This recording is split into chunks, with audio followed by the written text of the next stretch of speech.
하나님 말씀 찾겠습니다. 누가복음 21장 29절로 38절입니다.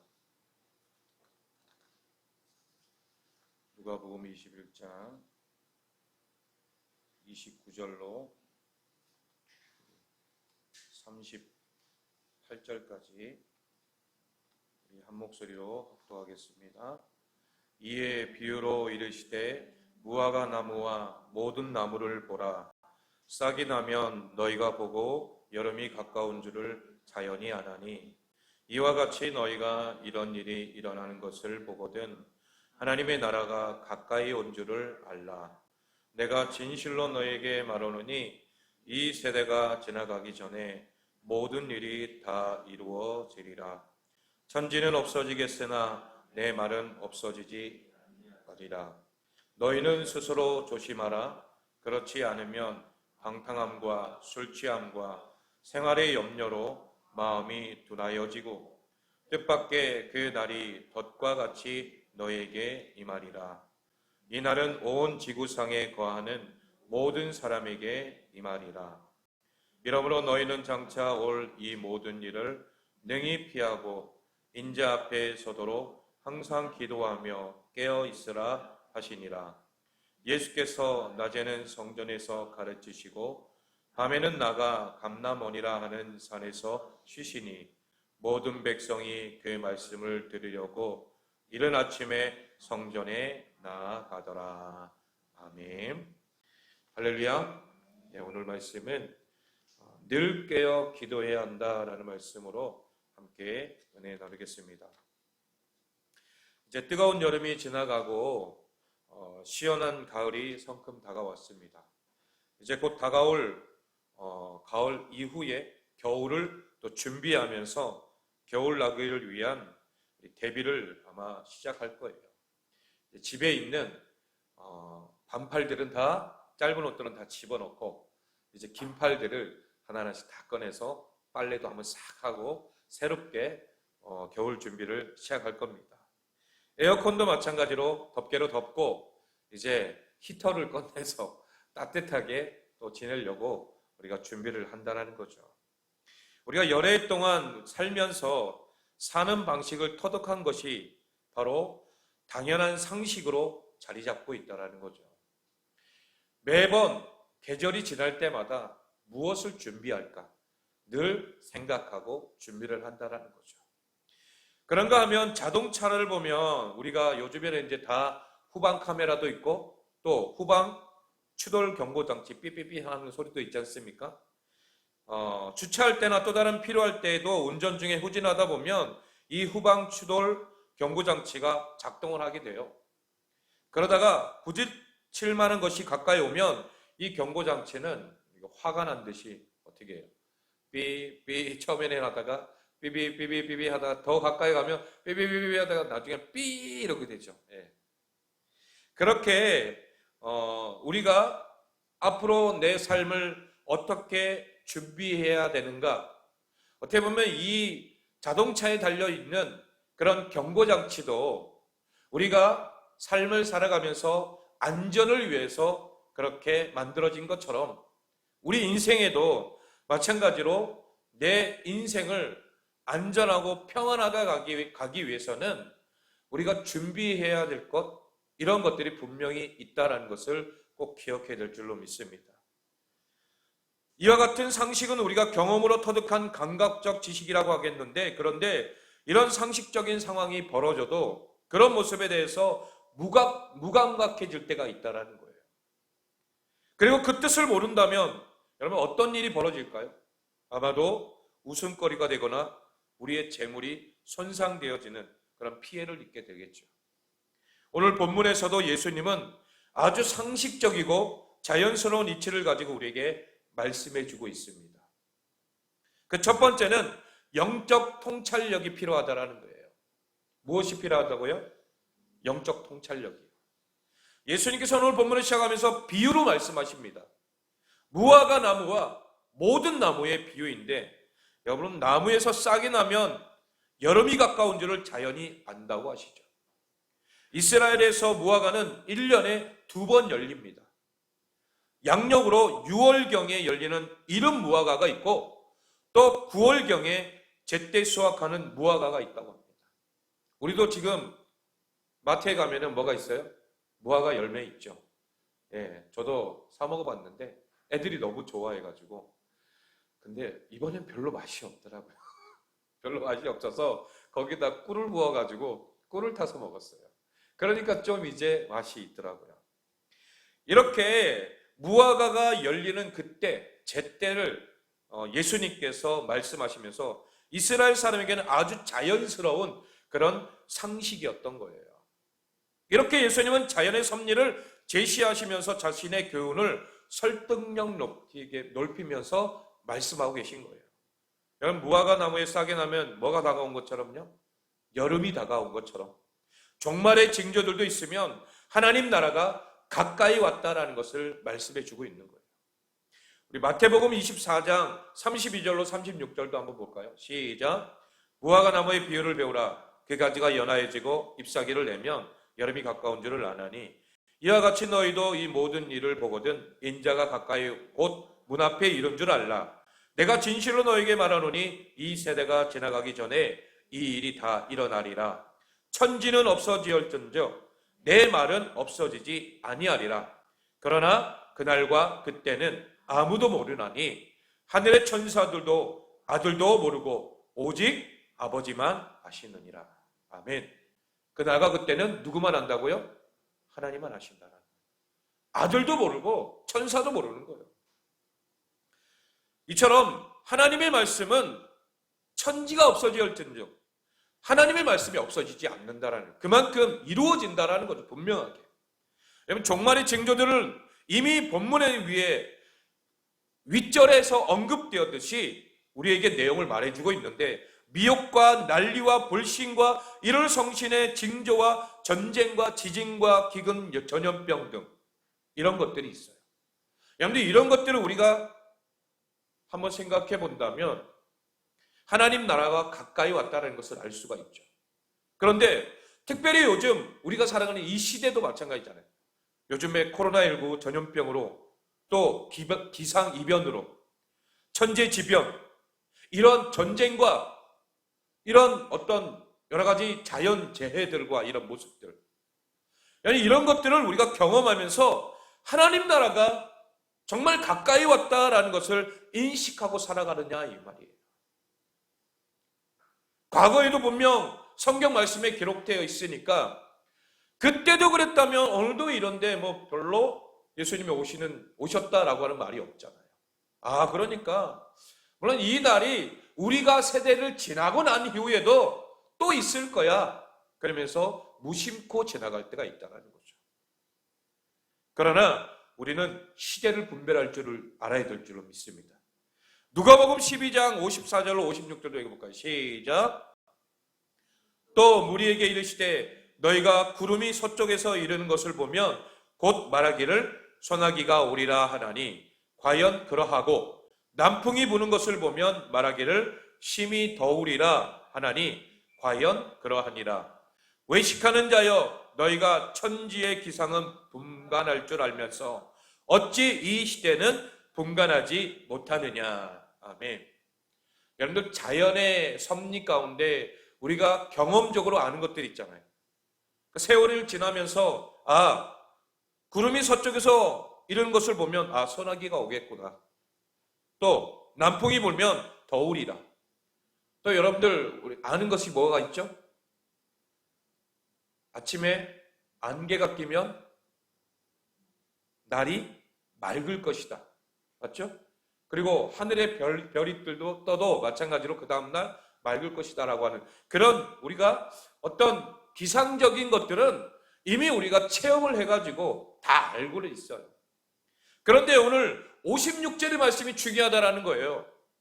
천지의 기상은 분간할 줄 알면서 어찌 이 시대는 뭐하지 못하느냐, 분간하지 못하느냐라는 거예요. 우리가 살아가는 이 시대, 우리가 어떤 시대인 것 같아요?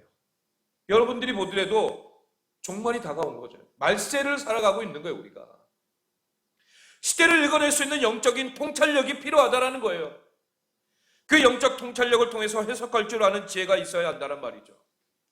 어느 시대를 살더라도 하나님의 사람인 성도에게는 반드시 지혜가 있어야 된다는 거예요. 특별히 시대를 분별할 수 있는 지혜는 우리에게 너무나도 필요하다는 거예요. 왜냐하면 항상 하나님의 뜻이 하나님의 사람들에게 먼저 알려지기 때문이라는 거예요. 그로 인하여서 하나님의 역사가 시작되기 때문이라는 것입니다. 여러분들 자연재해도 보면 누가 먼저 알아요? 인간은 하나님이 만드신 가장 최고의 영장이잖아요. 만물의 영장인데 인간이 먼저 모르고 뭐부터 알아요? 짐승들이나 곤충들 이런 것들이 자연재해를 먼저 알아요. 그리고 막 피신해요. 막 그런 거 보면 참 신기하지 않습니까? 그런데 우리는 어떻습니까? 우리는 분별할 줄 모른다는 거예요. 영적인 일에 우리가 지혜롭게 하나님 앞에 쓰임받기를 소망합니다. 그러려면 어떻게 해야 돼요? 주님을 가까이 해야 한다는 거예요. 기도하면서 주님을 가까이 하여 하나님의 뜻을 잘 깨달아야 한다는 것을 말씀하고 있는 거예요. 우리를 유혹하고 공격하는 세상의 일들로부터 마음과 생각을 지켜야 한다는 거죠. 그리고 하나님 나라를 기대해야 하면서 그런 사람들에게 천국은 현실로 다가온다라는 것을 꼭 기억하시기 바랍니다. 여러분들 이 세대에 지금 일어나고 있는 상황을 볼 때 우리는 항상 우리의 상황을 살펴봐야 한다는 거예요. 주의하고 경고하고 돌이킬 수 있는 지혜를 가져야 하는 것입니다. 영적인 통찰력이 있는 사람은 이런 상황을 이해하고 돌이키는 사람이라고 할 수 있어요. 지금 상황을 통하여 현상 너머에 계시는 하나님의 뜻을 발견하기를 소망합니다. 그래서 우리의 이해관계만 민감하게 반응하거나 예민하게 우리가 여길 것이 아니라 영적인 것을 더 우리가 민감하게 반응해야 될 줄로 믿습니다. 영적 통찰력으로 하나님 나라를 위해 시대를 분별할 수 있는 우리 모두가 되기를 소망합니다. 오늘 본문 33절 좀 한번 읽어볼까요? 33절 시작. 아멘. 아까 마태복음도 마찬가지고 누가복음도 나와 있는 이 말씀이 천지는 없어지겠으나 내 말은 없어지지 아니한다라는 것은 분명한 사실이라는 것을 말씀해 주고 있는 것입니다. 하나님의 약속과 그 뜻과 비전은 어떻게 된다고요? 반드시 이루어진다라는 것을 우리에게 명시해 주고 있는 것입니다. 두 번째로 깨어 기도하기를 힘써야 한다는 것입니다. 예수님은 이어서 말씀하십니다. 우리 34절 말씀 한번 읽을까요? 본문 34절 시작. 너희는 스스로 조심하라. 그렇지 않으면 방탕함과 술 취함과 생활의 염려로 마음이 둔하여지고 뜻밖의 그날이 덫과 같이 너희에게 임하리라. 아멘. 너희는 스스로 뭐 하라고요? 조심하라 라는 거예요. 스스로 경계할 것을 말씀하시는데 어떤 것을 조심하라는 거예요? 방탕함과 술 취함과 생활의 염려가 그렇다는 거예요. 솔직히 우리는 방탕함이나 술 취하지는 않아요. 그러나 생활의 염려는 여기에 우리가 걸릴 때가 있죠. 우리가 물질적으로 이 물질이 없으면 살아갈 수 없기 때문에 때로는 내가 생각하는 것 그 이상으로 큰 어려움을 겪을 때가 있다는 거죠. 그때에 이 생활의 염려 때문에 하나님 앞에 막 고통스러워 힘들어하는 모습들이 있을 수 있다는 거죠. 여러분들 이런 것들 때문에 우리의 마음이 둔하게 되어지고 정신을 혼미하게 만든다는 거예요. 우리의 시선을 계속 어디에 두게 만드는 거예요? 하늘에 두는 것이 아니라 땅에다 두게 만드는 거예요. 자꾸 육신에 두게 하는 거예요. 그래야 다가올 종말과 하나님 나라를 바라보지 못하게 만드는 거예요. 그렇기 때문에 우리는 늘 조심해야 한다는 것입니다. 본문에서 예수님은 조심해야 할 이유를 두 가지로 말씀하시는데 첫 번째 이유는 마음이 둔하여지기 때문인데 결국 이것이 마음을 짓누르게 된다는 거예요. 로마서 13장 13절에서 14절 한번 읽어볼까요? 13절 14절 시작. 낮에와 같이 단정히 행하고 방탕하거나 술 취하지 말며 음란하거나 호색하지 말며 다투거나 시기하지 말고 오직 주 예수 그리스도로 옷 입고 정욕을 위하여 육신의 일을 도모하지 말라. 성령으로 충만하면서 육신의 일을 도모하지 말라는 거예요. 방탕함과 술 취하면 정욕을 위한 육신의 일이라고 분명하게 말을 하고 있어요. 또한 갈라디아서 5장 18절로 19절도 한번 읽겠습니다. 시작. 너희가 만일 성령의 인도하시는 바가 되면 율법 아래에 있지 아니하리라. 육체의 일은 분명하니 곧 음행과 더러운 것과 호색과. 아멘. 자, 육체의 우리가 일은 분명하기 때문에 거기에 우리가 매여 있지 말고 성령의 인도하시는 바에 따라서 우리가 삶을 살아라는 거예요. 내가 성령의 인도하심에 있으면은 결국 율법 아래에 있지 않고 자유한 자가 된다라는 거예요. 그것은 율법 아래의 육체의 일이라고 오늘 본문에 말씀하는 것처럼 이어서 생활의 염려는 생명을 유지하는 것과 관련된 인생의 모든 걱정거리를 말하고 있는 거죠. 마태복음 6장 31절입니다. 시작. 그러므로 염려하여 이르기를 무엇을 먹을까, 무엇을 마실까, 무엇을 입을까 하지 말라. 지난주에 말씀을 했죠, 우리가. 이 세상에 있는 것들은 결국 염려거리밖에 안 되지만, 그러나 이런 것들을 통하여 염려하지 말라라는 거예요. 왜? 이는 누가 하는 거예요? 이방인들이 하는 거예요. 우리 믿음의 사람들은 이 땅에 있는 것을 염려할 것이 아니라 오히려 하늘에 있는 것을 바라보면서 우리가 마음을 두며 살아가야 될 줄로 믿습니다. 하나님의 자녀가 그렇게 살아갈 때에 이 땅에 있는 것들은 알아서 누가 더해 주신다고요? 하나님께서 더해 주신다라고 말씀해 주시잖아요. 결국 조심하라고 하신 말씀은 방탕과 술 취함과 생활의 염려는 모두 육신의 일이기 때문에 이 모든 것을 하지 말라라고 분명하게 말씀해 주고 있습니다. 경계해야 할 두 번째 이유는 그날이 갑자기 덫과 같이 임할 것이기 때문이다라고 말씀하고 있는 거예요. 여러분, 그날은 인자 앞에 서는 날이 되는 거예요. 누구 앞에 선다고요? 주님 앞에 서는 날이 됩니다. 결국 예수님의 재림의 날을 말하는데 인자의 오심은 스스로 조심하지 않는 자들에게는 예기치 않게 갑자기 일어난다라는 거죠. 마치 노아의 방주 때와 또 소돔과 고모라의 때, 더군다나 온 지구상에 거하는 모든 사람에게 임하는 날이기 때문에 누구도 피할 수가 없다라는 거예요. 여기에 피할 사람이 있어요? 아무도 없습니다. 모두가 다 주님 앞에 서게 되어 있다는 거죠. 그러므로 스스로 조심하지 않으면 갑자기 임할 날 때문에 결국 재앙을 맞이하게 된다는 거죠. 이런 말씀이 성경 말씀에 마지막 날에 대한 그런 말씀이 굉장히 많아요. 잠깐만 우리 찾아볼게요.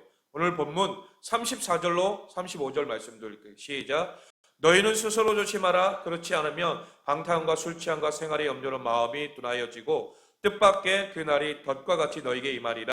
이 날은 온 지구상에 거하는 모든 사람에게 임하리라. 아멘. 이 말씀과 관련해서 데살로니가전서 5장 2절로 6절입니다. 시작. 주의 날이 밤에 도둑같이 이를 줄을 너희 자신이 자세히 알기 때문이라. 그들이 평안하다 안전하다 할 그때에 임신한 여자에게 해산의 고통이 이름과 같이 멸망이 갑자기 그들에게 이르르니 결코 피하지 못하리라. 형제들아, 너희는 어둠에 있지 아니하며 그날이 도둑같이 너희에게 임하지 못하리니 너희는 다 빛의 아들이요 낮의 아들이라. 우리가 밤이나 어둠에 속하지 아니하나니 그러므로 우리는 다른 이들과 같이 자지 말고 오직 깨어 정신을 차릴지라. 아멘. 또 베드로후서 3장 9절 10절입니다. 시작. 주의 약속은 어떤 이들이 더디다고 생각하는 것 같이 더딘 것이 아니라 오직 주께서는 너희를 대하여 오래 참으사 아무도 멸망하지 아니하고 다 회개하게 이르기를 원하시느니라. 그러나 주의 날이 도둑같이 오리니 그날에는 하늘이 큰 소리로 떠나가고 물질이 뜨거운 불에 풀어지고 땅과 그 중에 있는 모든 일이 드러나리로다. 아멘. 요한계시록 3장 3절이에요. 시작. 그러므로 내가 어떻게 받았으며 어떻게 들었는지 생각하고 지켜 회개하라. 만일 일깨어지지 아니하면 내가 도둑같이 이르리니 어느 때에 내게 이르는지 내가 알지 못하리라. 아멘. 마지막입니다. 마태복음 25장 13절 시작. 그런즉 깨어있으라. 너희는 그날과 그때를 알지 못하느니라. 아멘. 여기뿐만이 아니에요. 성경 전체를 보면 그날과 그때에 관한 말씀들이 굉장히 많이 있다는 거예요. 여러분, 그날과 그때는 옵니까 안 옵니까? 반드시 온다라는 거예요. 이 말씀들이 내포하고 있는 뜻은 외부의 환경도 중요하지만 내부의 태도가 더 중요하다는 내용이라는 거예요. 내 안에 내 심령이 어떻게 마지막을 준비하고 있는가, 영적으로 깨어있고 항상 하나님의 말씀이 내 삶 속에서 어떻게 작용되고 있는가, 이런 것들을 말씀해주고 있는 줄로 믿습니다. 그렇기 때문에 어리석은 자가 되지 말고 지혜로운 자가 되라는 거예요. 영적 나태와 나태, 또 권태와 나태에 빠지지 않도록 우리가 어디에 힘써야 된다는 거예요? 기도하는 일에 힘써라라는 거 말씀하고 있습니다. 하나님의 사람은 언제나 그래서 깨어 기도한다는 거죠. 만약 하나님의 자녀인 우리가 영적인 안일함과 무지함 그리고 나태함에 빠지게 된다면 우리의 영혼은 영적인 나태 또한 파탄에 빠지게 될 수밖에 없는 것입니다. 노아 때 보세요. 소돔과 고모라 때를 보세요. 그들이 노아의 말씀과 이 천사의 말을 들었어요, 안 들었어요? 안 들었어요. 무시했다라는 거예요. 비가 어디로 오냐고. 그렇게 말을 무시하고 그리고 노아를 무시했던 그들은 결국 마지막 순간에 어떻게 됩니까? 비가 계속 내리고 하루, 이틀 계속 내리다 보니까 그때서야 정신이 번쩍 드는 거죠. 근데 그때 방주 앞에 가봤자 소용이 있어요, 없어요? 없는 거예요. 왜? 문은 이미 닫혔기 때문에. 우리가 그래서 항상 깨어 기도해야 한다는 것을 주님께서 분명하게 말씀해 주고 있는 것입니다. 결국 항상 깨어 있으라는 말은 오늘 본문 36절 말씀에 뭐예요? 우리 36절 다시 한번 읽어볼까요? 시작. 이러므로 너희는 장차 올 이 모든 일을 능히 피하고 인자 앞에 서도록 항상 기도하며 깨어 있으라 하시니라. 아멘. 뭐 하고 있으라는 거예요? 기도하고 있으라는 거예요. 이게 바로 깨어 있는 자의 분명한 모습이라는 거죠. 그렇게 우리는 늘 기도하면서 하나님으로부터 내려오는 능력, 즉 믿음으로 깨어 있어야 한다는 것을 말씀해 주고 있는 거예요. 요즘 내 마음을 둔하게 만드는 것이 무엇입니까? 여러분들의 생활 속에서 내 마음을 둔하게 만드는 게 뭐예요? 기도하지 못하게 만드는 것이 무엇입니까? 여러분 그런 것들이 있다면 하나하나씩 걷어내시기 바랍니다. 하나님께서 우리에게 경고의 메시지를 주시는 거예요. 마지막 때를 살아가면서 내 마음이 두드러지지 않기 위해서, 영적으로 민감해지기 위해서 하나님은 계속해서 어떤 징조를 우리에게 주시는 줄로 믿습니다. 항상 깨어 있어야 합니다. 이것이 바로 우리가 해야 할 영적인 준비라는 거예요. 깨어 기도하는 사람은 영적인 일에 민감하게 반응하며 주님과 동행하게 되는 줄로 믿습니다. 나는 죽고 예수로 사는 삶 잊어버리지 않았죠? 항상 우리가 예수님과 함께 동행하는 믿음의 삶이 우리가 살아날 마지막 때를 살아가면서 지혜롭게 살아야 할 분명한 모습인 줄로 믿습니다. 결론입니다. 오늘 본문을 전체적으로 살펴보면 분명한 것이 있어요. 예수님께서는 우리에게 경고의 메시지를 주셨다는 것입니다. 즉 먼저 뭘 주신다라고요? 경고의 메시지를 주신다는 거예요. 1차적으로 당시의 말씀을 들었던 청중들을 향한 메시지였고 동시에 우리를 향한 메시지인 줄로 믿습니다. 예수님은 오늘을 살아가는 우리에게도 분명하게 말씀해 주시는 줄로 믿습니다. 우리는 하나님의 나라가 가까이 온 줄을 알라, 이 말씀을 들으면서 종말의 시대를 올바르게 살아가야 될 줄로 믿습니다. 우리는 마지막 시대를 준비할 수 있는 그런 사들이 되어야 된다는 거예요. 말세 징조를 경험하는 이때에 예수님의 재림을 기대하며 성도로서 마음을 돌이켜 그 하나님께로 우리의 마음을 돌이켜야 된다는 거죠. 우리는 너희는 스스로 조심하라, 이 말 꼭 잊지 않기를 소망합니다. 늘 머릿속에 염두에 두면서 하나님, 내가 오늘 조심해야 될 것이 무엇입니까? 내가 오늘 이 하루를 살아가면서 조심해야 될 것이 무엇입니까?